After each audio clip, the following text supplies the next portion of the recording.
umum. Selamat malam Bapak Ibu Saudara-saudari, Romo, Suster, Frater, dan semua yang hadir pada kesempatan ini.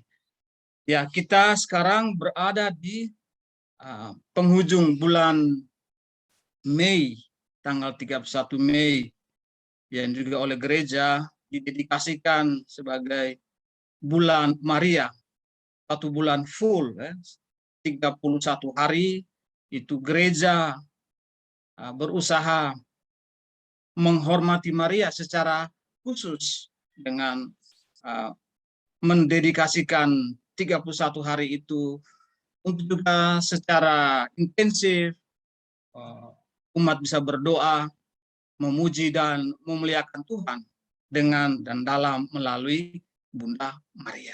Baik, tema yang saya tawarkan ialah mengapa kita, kalau boleh ditambah kita sebagai orang Katolik, berdevosi kepada Maria. Nanti bagian terakhir saya akan mengantar Bapak Ibu Saudara-saudari untuk sedikit berefleksi tentang pesta hari ini yang dirayakan gereja, yakni kunjungan Maria kepada Elizabeth. Baik, izinkan saya, apakah saya bisa membagikan share screen saya? Silakan Romo. Oke.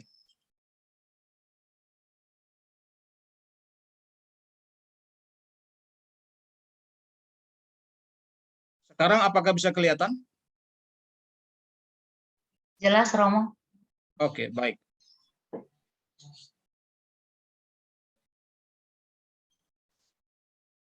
Ya. Jadi pertanyaannya, mengapa saya, Anda, dan saya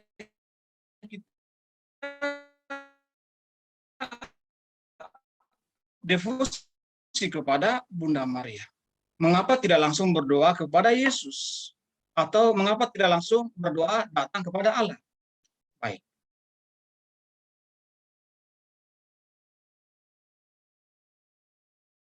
Nah, untuk masuk lebih jauh dalam tema ini, baiklah kita mengenal secara singkat lebih dahulu pada bagian pengantar ini soal devosi.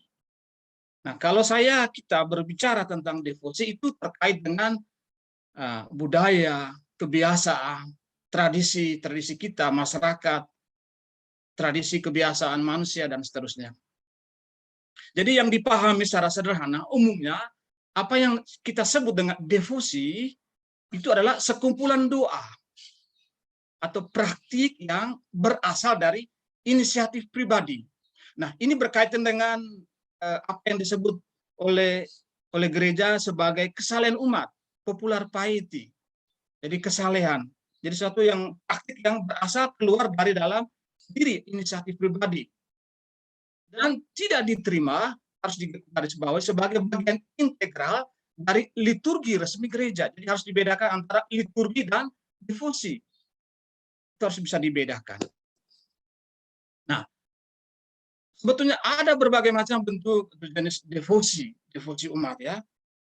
Barangkali saat ini juga Bapak Ibu Saudara-saudari sedang menjalankan sebuah devosi khusus. Nah, kita dalam masa penantian turunnya Roh Kudus ya. Berdoa dan juga itu berdoa bersama dengan Bunda Maria yang juga setia bersama para rasul menantikan kedatangan Roh Kudus. Kita Roh Kudus. Nah, baik. Dari sekian banyak bentuk devosi yang ada beberapa jenis bentuk devosi yang dianjurkan, direkomendasikan oleh gereja atau akta suci. Yang pertama tentu ialah doa rosario. Kemudian angelus, doa angelus. Lalu litani. Lalu prosesi. Juga ada jalan salib. Dan devosi bulan Mei yang sedang kita jalani di hari terakhir ini. Nah, tapi dalam perjalanan waktu ada devosi yang diterima oleh gereja sebagai liturgi. Masuk dalam bagian liturgi. Seperti kita merayakan pada tanggal 7 Oktober Pesta Rosario Suci.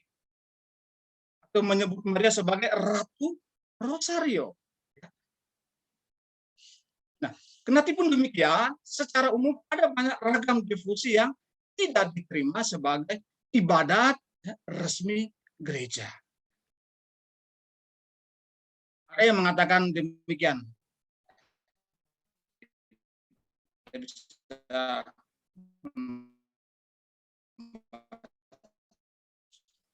Memandang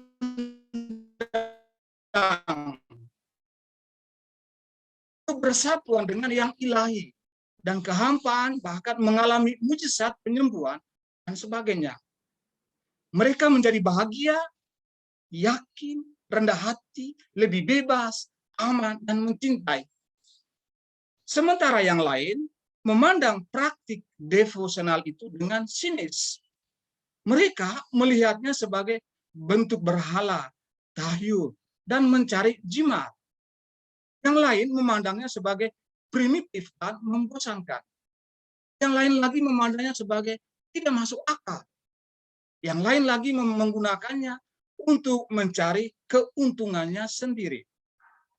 Jadi dalam Zoom kita kali ini, di penghujung bulan ini, saya tidak hendak mengajak saudara-saudari untuk kita membahas secara panjang lebar tuntas dan bahkan secara ilmiah kita tentang mengapa saya berdevosi kepada Bunda Maria. Mengapa kita berdevosi kepada Maria. Jadi pada kesempatan ini secara sederhana saya mencoba untuk mengajak Bapak Ibu Saudara-saudari untuk masuk ke dalam apa yang disebut dengan devosi Maria dalam tradisi kekristenan kita, iman Katolik. Dengan mengajukan pertanyaan, mengapa kita orang Katolik berdevosi kepada Maria? Apa keistimewaan Maria? Lalu apa yang menjadi inti kebenaran pokok makna kalau saya berdevosi kepada Bunda Maria?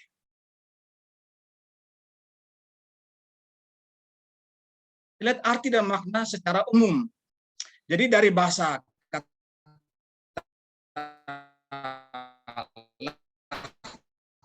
sering dipakai dalam bentuk refleksif, yang berarti saya menundukkan diri kalau saya berdevosi.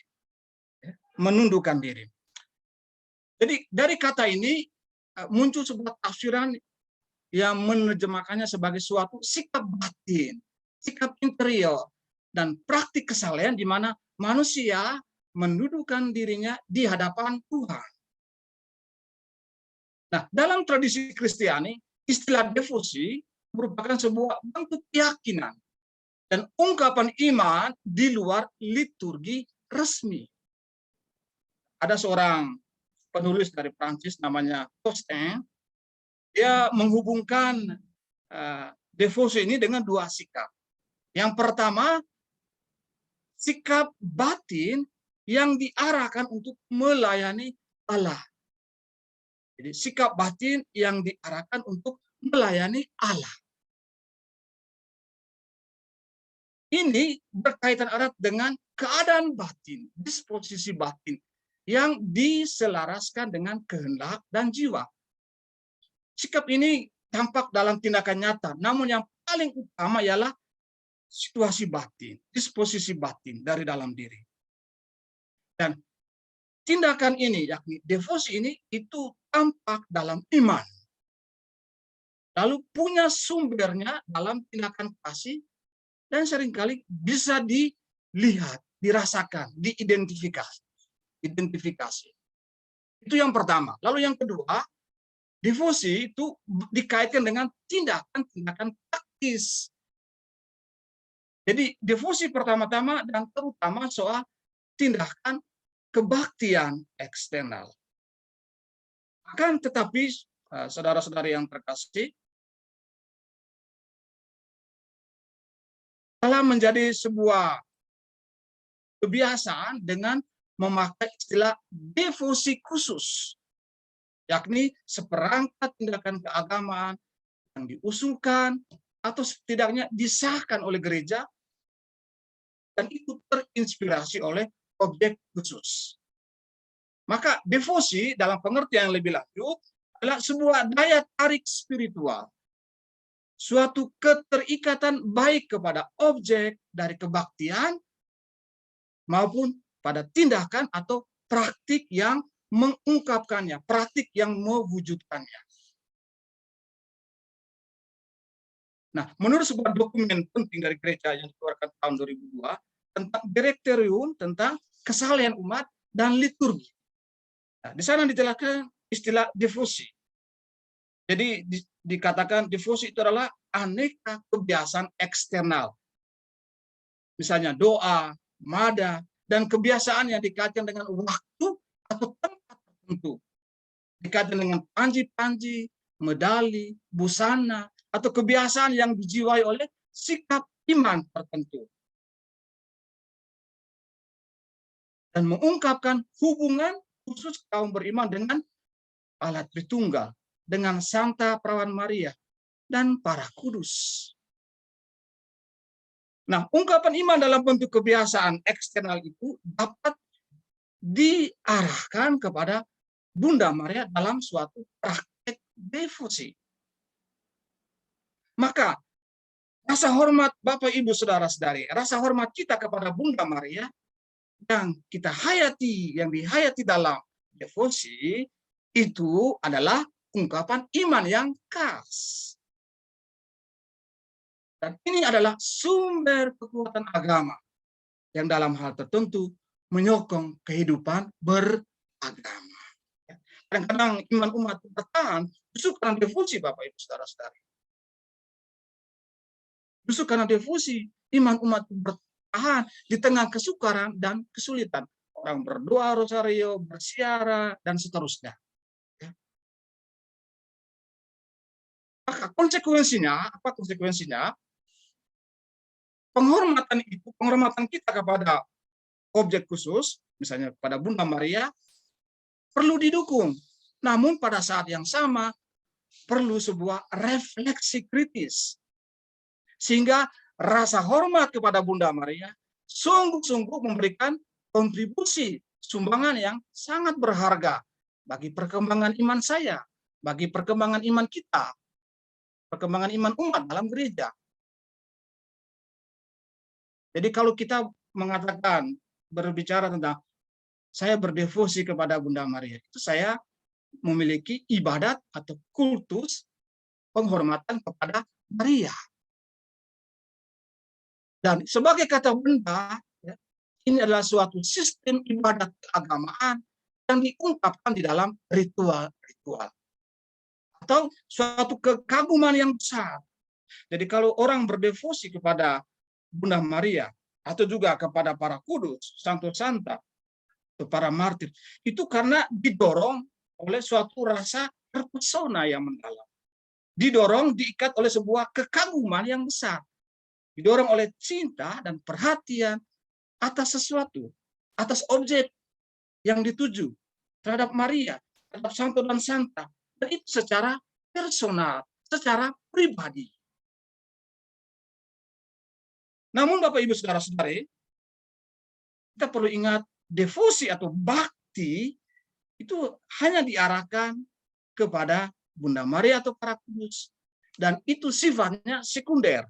Di bawah sikap penyembahan, dalam istilah Latin Yunani latria, itu penyembahan atau adorasi hanya diarahkan kepada Allah. Jadi dalam arti ini, saya sebagai orang Katolik, saya tidak pernah menyembah Maria atau menyembah seorang santo-santa. Kita hanya memberi penghormatan khusus. Oke.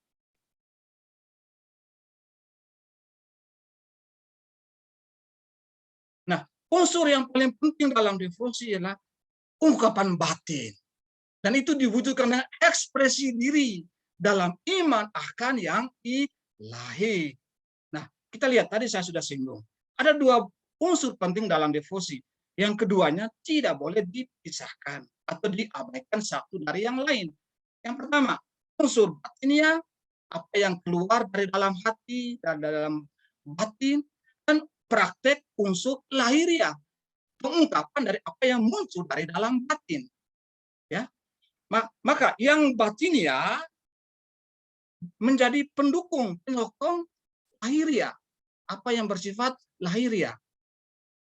Sifat batinnya dari sebuah devosi harus menjadi fundamen, harus menjadi dasar bagi praktik lahiriah yang dilakukan. Jadi kalau saya berdoa rosario tanpa memiliki penghayatan batin, rosario saya itu ya sekedar komat pamit saja. Doa rosario saya, doa salam Maria kita, hanya sekedar sebuah letupan kata-kata yang tak bermakna, karena tidak dihayati dari dalam diri dan diungkapkan dalam hidup yang nyata, makna berdoa rosario. Nah, saya coba mengutip, ada banyak orang kudus yang bisa menjadi rujukan kita ketika berbicara tentang praktik devosi kepada Bunda Maria.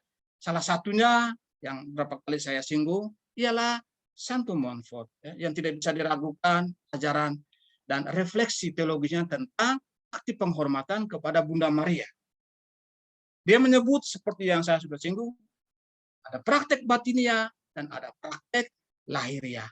Nah, baik praktek lahiriah apa saja itu maupun praktek batinia nanti kita lihat bersama seperti apa praktek batinia dalam sebuah devosi.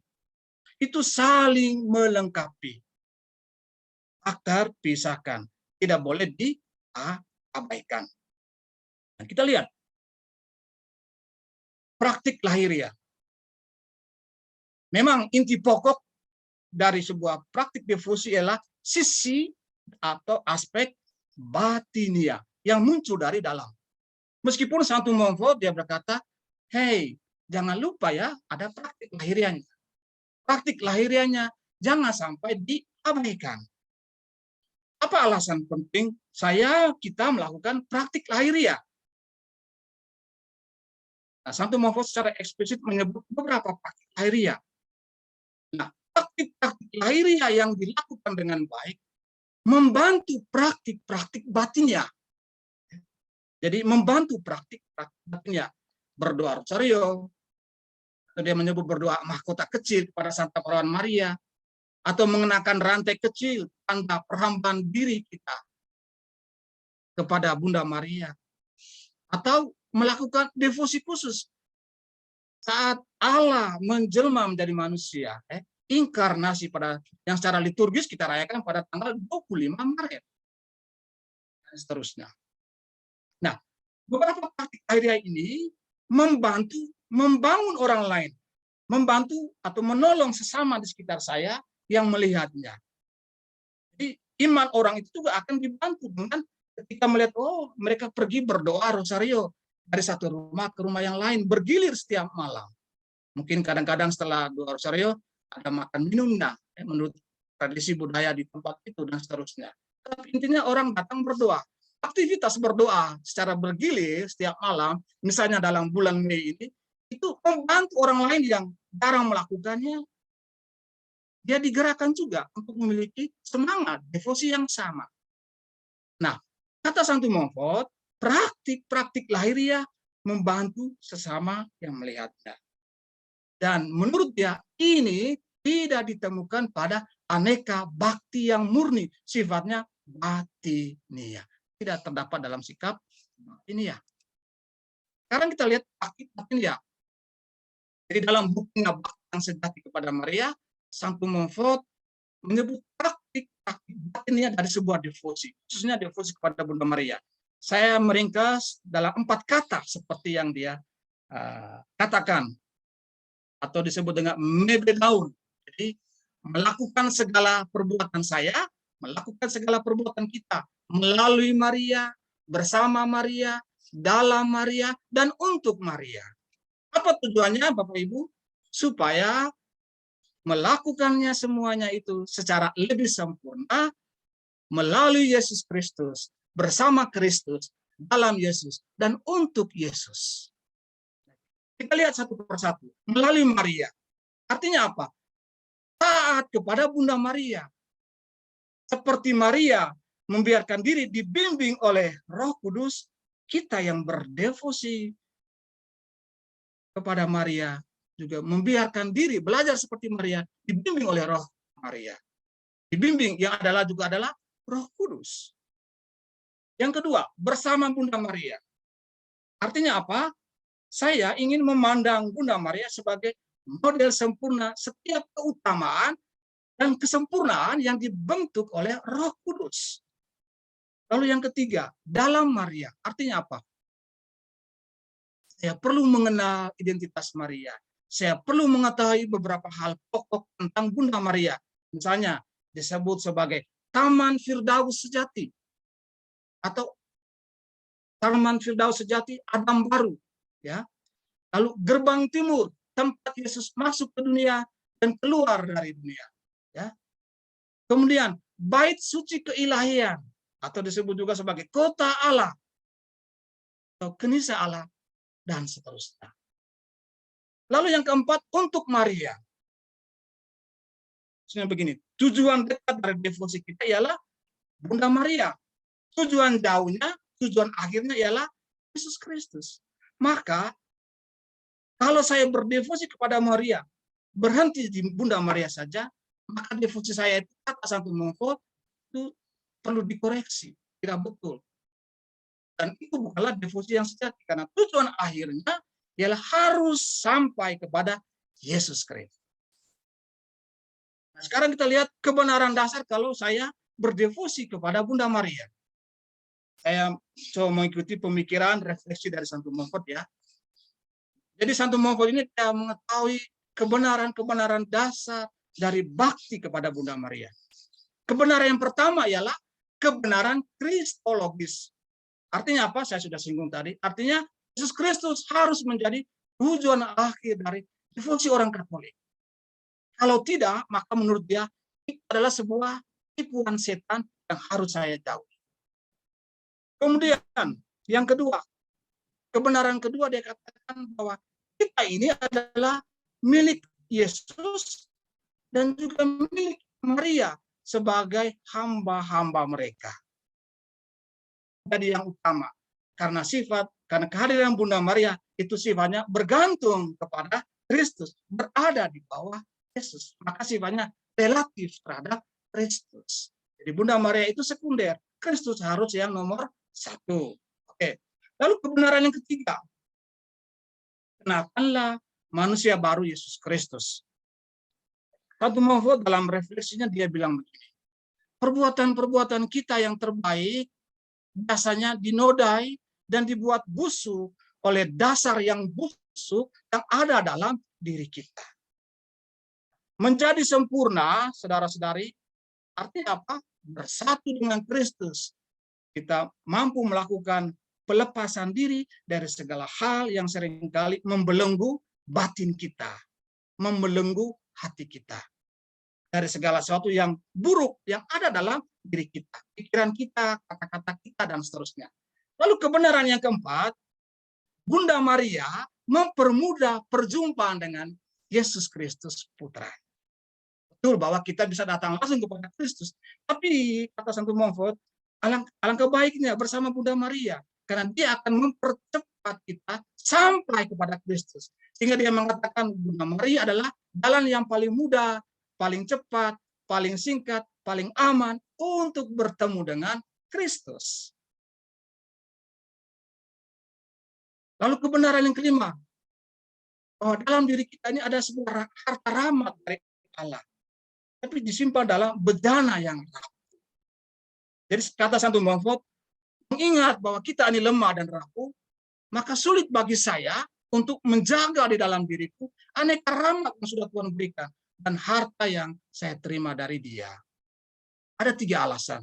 Pertama, karena harta ini disimpan dalam badan yang fana, dalam bejana yang rapuh, seperti dalam kata Santo Paulus dalam suratnya kepada umat di Korintus.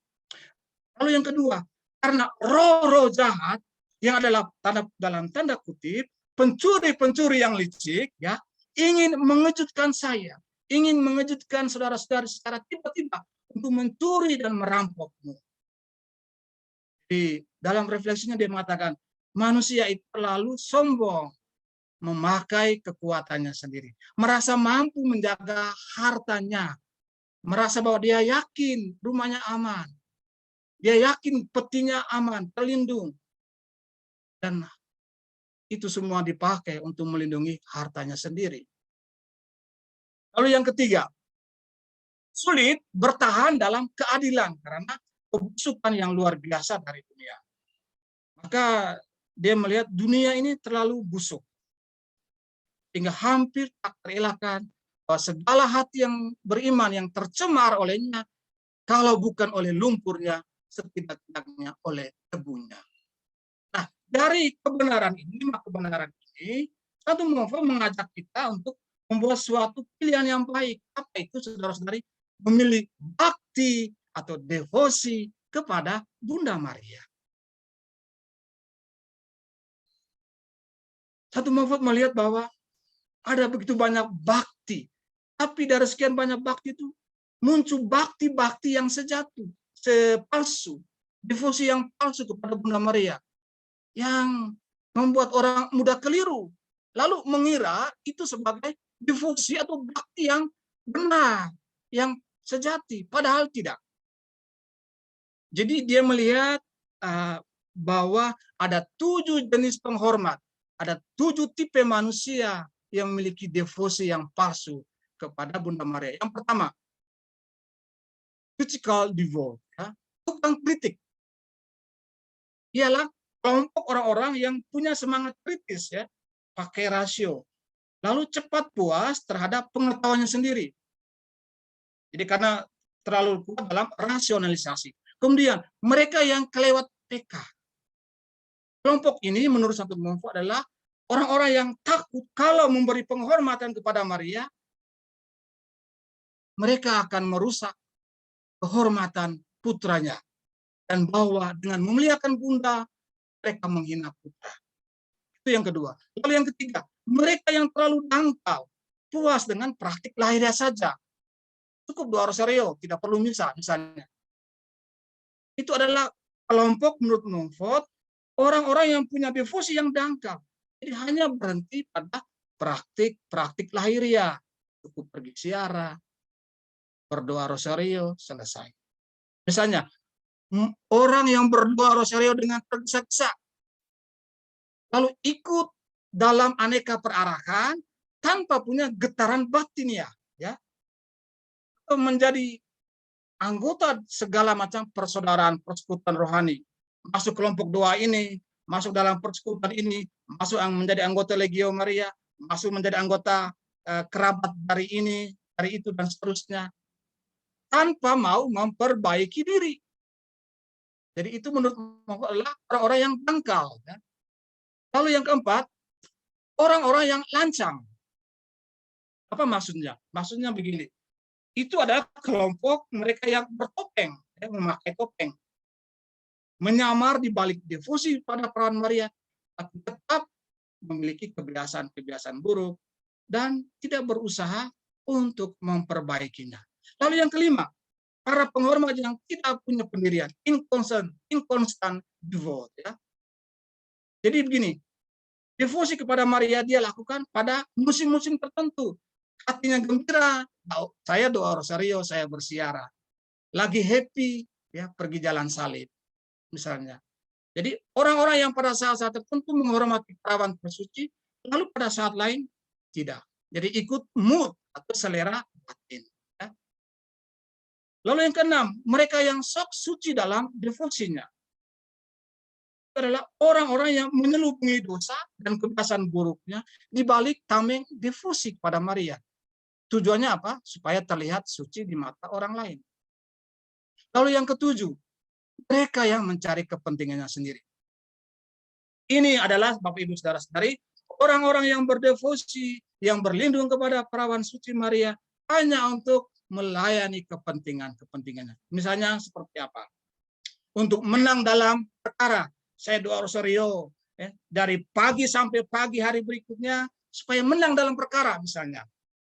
Atau saya berdoa mati-matian supaya lulus dalam tes. Atau saya berdoa supaya kakek saya cepat sembuh. Setelah 10 kali salat Maria, kakek saya sembuh dari malaria, misalnya. Dan keperluan lainnya yang serupa. Jadi hanya untuk melayani kebutuhan diri. Di luar itu, setelah sembuh, setelah sukses, berhasil, tidak mau ingat lagi Bunda Maria. Nah, jadi saudara-saudari, devosi dalam pengertian seperti ini, itu kadang-kala dijalankan secara musiman. Sejauh saya, Anda, sejauh umat merasa perlu pergi kepada Bunda Maria. Nah, sekarang kita masuk pada poin ini. Kalau begitu, mengapa saya harus berdevosi kepada Maria? Apa perlunya? Mengapa? Pada hari ini gereja kita ya, mungkin sudah tadi ada misa khusus, misa perayaan Maria mengunjungi Elizabeth, pesta kunjungan Maria kepada Elizabeth di pegunungan Yehuda di kota Ain Karim ya. Dalam Lukas bab 1 ayat 39 sampai 45 yang kemudian dilanjutkan dengan kidung magnificat pujian Bunda Maria. Jadi Bunda Maria segera setelah menerima kabar dari Gabriel dalam Lukas bab 1 ayat 26 sampai 38, saat itu Maria dipenuhi dengan Roh Kudus. Dena di gratia, penuh dengan Roh Kudus yang sudah diterimanya. Itu mendorongnya untuk keluar, menjumpai orang lain, pergi mengunjungi Elizabeth, yang adalah sepupunya, yang juga pada masa itu sedang mengandung di usia senjanya, suatu hal yang mustahil terjadi. Nah, kita bisa melihat dalam teks ini. Saya coba membaca ya. Beberapa waktu kemudian berangkatlah Maria dan langsung berjalan ke pegunungan menuju sebuah kota di Yehuda. Di situ ia masuk ke rumah Sakaria dan memberi salam kepada Elizabeth. Dan ketika Elizabeth mendengar salam Maria, melonjak ke anak yang di dalam rahimnya, dan Elizabeth pun penuh dengan Roh Kudus. Lalu berseru dengan suara nyaring, diberkatilah engkau di antara semua perempuan, dan diberkatilah buah rahimmu. Siapakah aku ini? Sampai ibu Tuhanku datang mengunjungi aku. Sebab sungguhnya ketika salammu sampai kepada telingaku, anak yang di dalam rahimku melonjak kegirangan. Dan berbahagialah ia yang telah percaya, sebab apa yang dikatakan kepadanya dari Tuhan akan terlaksana. Kemudian setelah itu Bunda Maria, dia menyanyikan kidung magnificatnya, menyanyikan kidung pujiannya. Dari ayat 46 sampai 55. Ini kidung pujiannya. Bapak Ibu, saudara-saudari sering mendoakannya juga. Jiwaku memuliakan Tuhan dan hatiku bergembira karena Allah juru selamatku dan seterusnya. Ya. Ini adalah nyanyian kidung pujian Maria. Nah, sekarang kita lihat. Jadi, apa arti perjumpaan antara Maria dan Elizabeth? Kehadiran kedua wanita ini itu sungguh diberkati oleh Tuhan. Dan menurut hemat saya, keduanya adalah orang-orang yang istimewa. Mengapa? Karena memperoleh berkat dan karunia istimewa dari Allah. Jadi dari sini saja, saudara-saudari, sederhana. Mengapa saya harus berdevosi kepada Maria? Hal sederhana, karena dalam diri dia ada rahmat yang luar biasa yang sudah diberikan oleh Allah. Ya, penuh rahmat. Jadi tidak sia-sia kalau saya menghormati Bunda Maria. Baik, kita tinggalkan itu, kita lanjutkan. Kunjungan Maria ke Elizabeth bukan hanya pertemuan dua calon ibu, saudara-saudari. Jadi ini sesungguhnya adalah pengakuan akan sebuah realitas, fakta, bahwa janji Allah itu telah menjadi daging, telah menjadi manusia. Dan pengudusan Yohanes Pembaptis yang karya-karyanya itu akan mempersiapkan jalan bagi kedatangan Tuhan. Jadi Allah menjadi daging, lahir yang kemudian lahir dari Maria, dan perjumpaan Maria dan Elizabeth ikut menyucikan, menguduskan bayi yang ada dalam rahimnya, Yohanes, dan nanti akan menjadi Yohanes Pembaptis yang mempersiapkan jalan bagi kedatangan Mesias. Nah, ini sedikit secara singkatnya kapan ini muncul. Saya kira tidak terlalu mendesak ya untuk kita lihat di sini. Yang paling penting ini devosi. Ketika kita berdevosi, ya, kita lihat kehadiran Bunda Maria adalah titik pusat perjumpaan dengan Kristus. Maka kalau berangkat dari pesta kunjungan Maria pada Elizabeth untuk menempatkan kenangan Maria yang tepat pada tempatnya dalam masa dan waktu Kristus dan Roh, maka semua peristiwa-peristiwa Bunda Maria pada dasarnya juga itu menyangkut Yesus. Dan itu berasal dari satu peristiwa yang sama, yakni sejarah keselamatan. Maka penghormatan kita orang Katolik kepada Bunda Maria tidak boleh dipisahkan dari Kristus. Itu jelas. Gereja menekankan itu. Itu sudah sangat jelas. Maka kalau saya menghormati Bunda Maria, pertama-tama saya harus berangkat dari Kristus. Kita harus bertolak dari Yesus. Karena Yesus itu adalah pusat iman saya. Yesus adalah pusat iman kita orang Katolik. Bukan Bunda Maria. Maka Maria bukanlah pusat iman saya, sekalipun Bunda Maria berada di pusat kehidupan Kristiani kita. Ya. Orang yang berjumpa dengan Maria, Bapak Ibu yang sudah berjumpa dengan Maria dalam doa-doamu, tidak bisa tidak saya jamin, tidak bisa tidak dia bertemu Yesus putranya. Nah, kalaupun demikian, Maria hadir juga dalam hidup saya dong. Dia yang berada di tengah-tengah saya. Dia yang berada di tengah-tengah hidup kita. Sebagai anggota gereja yang paling unggul. Seperti dikatakan Lumen Gentium bab 8, nomor 53-55. Karena dia adalah teladan unggul gereja. Model gereja dalam hal iman, dalam hal cinta kasih. Nah, itu kehadiran Bunda Maria menjadi unsur yang tidak bisa diabaikan. Nah, sekarang kita lihat sedikit refleksi. Hari ini Injil hari ini berkata bahwa setelah menjawab ya, Maria digerakkan oleh Roh Kudus dari Nazaret ke Hebron, ke tempat tinggal Elizabeth di pegunungan Yehuda di kota Ain Karim. Dia pergi mengunjungi Elizabeth yang sedang mengandung 6 bulan lamanya, yakni Yohanes yang kemudian disebut Yohanes Pembaptis. Jadi pertemuan antara Maria dan Elizabeth merupakan perjumpaan masa lalu dan masa yang akan datang antara Israel yang dahulu dan apa yang akan terjadi pada diri umat Allah dalam perjanjian baru. Ini juga merupakan perayaan inkarnasi, perayaan sabda menjadi manusia. Kita ingat secara liturgis kita rayakan pada tanggal 25 Maret. Seperti yang ditekankan oleh Santo Fransiskus dari Sales. Dia mengatakan, tidak mungkin mencintai Tuhan yang tidak kita lihat, jikalau kita tidak mencintai manusia yang kita lihat. Nah, saudara-saudari, bagian tersebut hadir secara penuh dalam adegan visitasi Maria tadi ya.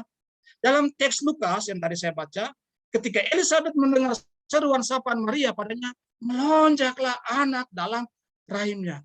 Dan ia pun penuh dengan Roh Kudus dan berseru dengan suara nyaring, diberkatilah engkau di antara perempuan, dan diberkatilah buah rahimmu.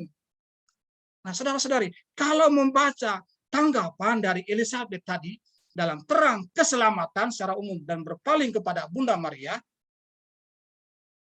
tak berharap pada setiap berkat, namun bersamanya, bersama Maria, sudah ada kasih karunia Allah. Elizabeth menyapa Maria sebagai yang diberkati di antara para perempuan, di antara semua wanita. Mengapa saudara-saudari? Karena Maria memperoleh berkat. Dan ia sungguh-sungguh diberkati. Karena dia percaya. Karena Maria memiliki iman yang sungguh-sungguh kepada Allah. Maka di sini ada dua aspek yang bisa kita lihat hidup berdampingan. Yang ada bersama. Pertama, keibuan fisik Maria sebagai seorang ibu. Itu adalah sebuah sukacita. Dia menjadi seorang ibu. Dan semata-mata merupakan berkat khusus bagi Bunda Maria. Tapi berkat yang diterima oleh Bunda Maria saat itu menjadi berkat bagi orang-orang, bagi kita yang percaya. Kita yang meneladani dia yang dikenal sebagai seorang yang mendengarkan dan melaksanakan sabda Tuhan.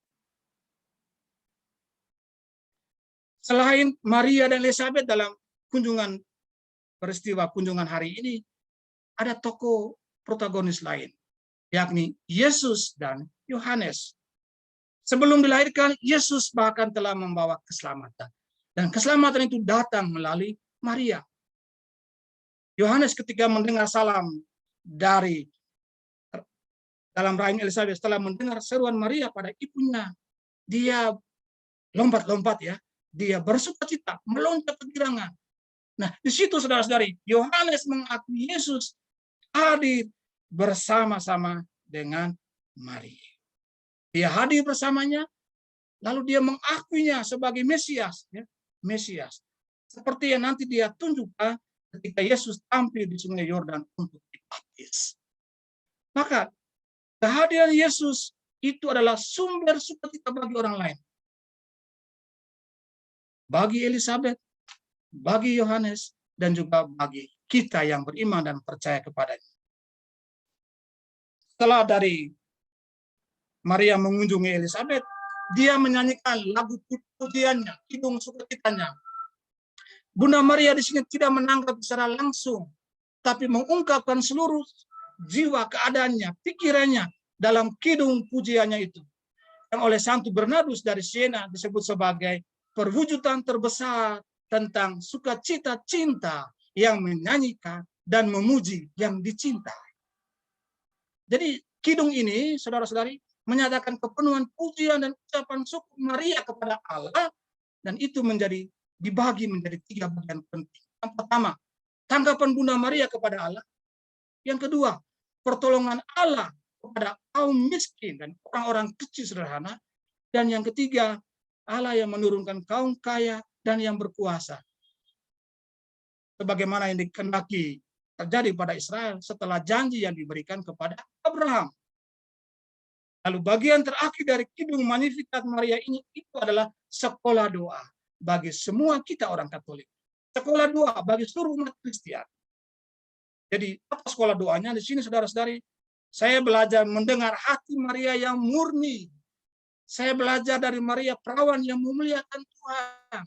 Lalu saya sebagai orang Katolik, kita yang percaya juga diterangi sukacita dan cahaya Kristus, kemudian bergabung bersekutu dengan Dia. Nah, kalau ditanya apa alasan kita harus berdevosi kepada Bunda Maria?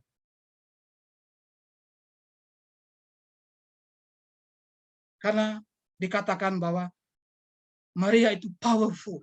Powerful kita garis bawahi. Punya daya tarik yang luar biasa. Jadi ada kekuatan yang menggugah hati orang. Dan kemudian merciful mother, ya, seorang ibu yang berbelas kasih. Secara intuitif dari sananya umat tanpa pakai logika pikiran sudah rasa dengan hati ajaran gereja tentang Maria sebagai Bunda Allah.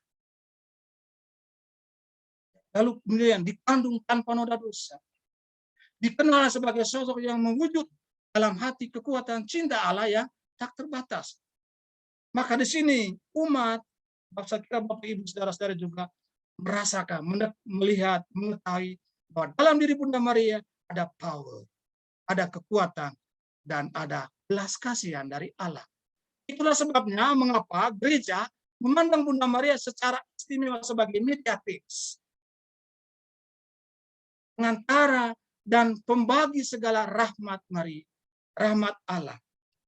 Maka Maria menjadi bunda pengantara segala rahmat seperti yang dikatakan oleh gereja. Mengapa dia menjadi perantara, saudara-saudari? Karena melalui Maria Allah datang ke tengah-tengah dunia. Dalam Yesaya ya, dalam Lukas dan dalam Galatia bab 4 ayat 4 sampai 5. Selain itu, umat juga memandang dan merasakan bahwa di dalam Maria ada gambaran tentang wajah Maria yang merciful itu, yang berbelas kasih. Dan ini Bapak Ibu Saudara-saudari bisa rasakan, bisa lihat dalam kesalehanmu, dalam Pieta Popolare, dalam Popular Piety kesalehan umat.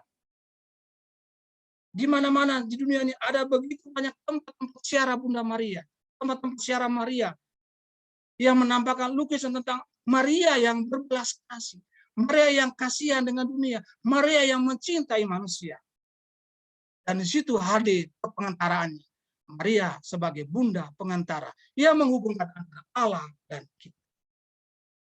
Dalam hal memohonkan rahmat.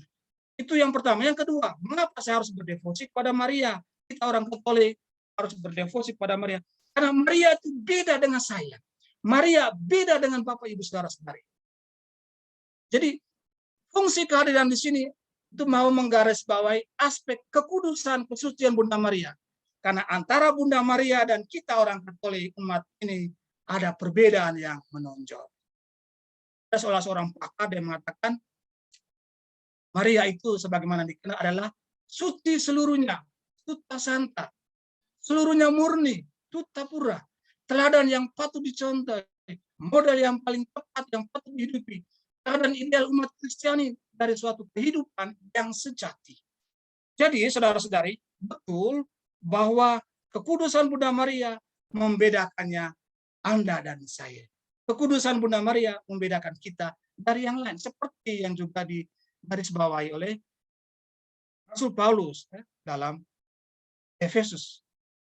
Kekudusan Allah itu memang jauh lebih unggul dari kita. Dan kekudusan itu hadir juga dalam diri Bunda Maria.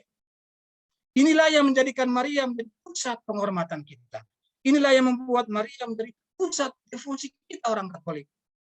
Kepadanya saya mohonkan berkat, saya minta rahmat, saya rindukan segala harapan. Lalu yang ketiga, mengapa saya berdevosi kepada Maria? Karena Bunda Maria sangat dekat dengan sejarah hidup saya. Bunda Maria sangat dekat dengan sejarah hidup kita manusia. Karena dia tidak turun dari langit begitu saja. Dia hadir lahir dari dalam dunia. Lebih lagi, Maria hadir dalam situasi-situasi sulit hidup manusia. Oleh karena umat sadar dan mengalami bahwa Maria pribadi yang luar biasa, hebat dalam berpartisipasi secara kuat, intim dalam penderitaan Kristus. Maria tidak banyak berbicara sampai di bawah kaki salib. Inilah sebabnya mengapa penderitaan Bunda Maria juga hadir dalam kesulitan, derita, kesukaran hidup Bapak Ibu Saudara-saudari. Kesulitan-kesulitan kita. Sebab di situ Bunda Maria dia mengenal, dia memahami dan mendengarkan jeritan hati kita. Sekarang di bagian terakhir sedikit refleksi sejauh mana Bapak Ibu sebagai orang Katolik, Anda dan saya merasa bangga memiliki seorang ibu seperti Bunda Maria, seorang perawan yang setia pada Allah, seorang pendengar sabda Allah, dan seorang pelaksana firman Allah. Sejauh mana kita umat Katolik menghadirkan Bunda Maria dalam seluruh hidup kita, menjadikan dia sebagai pengantara, sebagai penolong, pembawa sukacita kepada kita, seperti sukacita yang dia bagikan hari ini kepada Elizabeth, caranya itu. Lalu sejauh mana Anda dan saya punya devosi bakti yang sehat, bakti yang pantas, bakti yang tepat kepada Bunda Maria, seperti yang diharapkan gereja dan juga diharapkan oleh para kudus, seperti Santo Bernardus, Santo Dominikus, Santo Montfort, Santo Franciscus dari Sales, dan lain sebagainya. Lalu yang terakhir, sejauh mana kidung Bunda Maria hari ini juga menjadi pujian hidupmu kepada Allah, yang telah merasakan bahwa Allah juga turut bekerja, turut melakukan perbuatan-perbuatan ajaib dalam hidupmu, dalam keluarga, dalam masyarakat, dalam lingkungan di mana Anda dan kita semua bekerja. Semoga Bapak Ibu Saudara-saudari, semoga doa Bunda Maria yang selama 1 bulan full ini kita dedikasikan untuk menghormati dia, membantu kita untuk semakin hari semakin mengenal Kristus, semakin berjumpa dengan Kristus, karena belum pernah orang yang berdoa kepada Bunda Maria, belum pernah orang yang bertemu dengan Bunda Maria tidak pernah bertemu dengan Kristus. Dia pasti berjumpa, bersatu dengan Tuhan Yesus. Amin, saudara-saudari. Amin, saudara-saudari. Amin, Pastor. Amin. Baik, terima kasih karena sudah ada suara mengatakan amin. Maka saya akhiri. Ya. Saya minta maaf terlalu panjang materi yang saya bawakan. Semoga ini bisa membantu, memperkaya, menumbuhkan iman Bapak Ibu Saudara-saudari. Amin. Sekian dan terima kasih.